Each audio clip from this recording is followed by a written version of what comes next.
Sino pong nakakaalala sa kakaning ito na lagi pong may umiikot-ikot sa lugar natin? Tapos, put-put ng put-put sila. Ayan po yung partner niyan.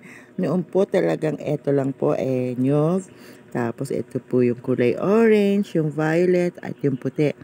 Pero sa katagal-tagalan, nagkaroon na rin po sila ng yema. Ayan po yung nilalagay nilang yema spread. Napakasarap po nito.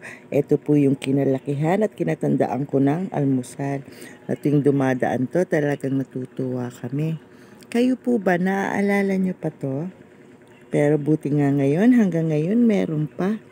Kaya ang sarap-sarap niyan, tapos lalagyan mo ng nyog sa ibabaw. At syempre, hindi mawawala ang ating kape. Yan po ang masarap na partner niyan. Ayan. So, almusal na po tayo. Kain po.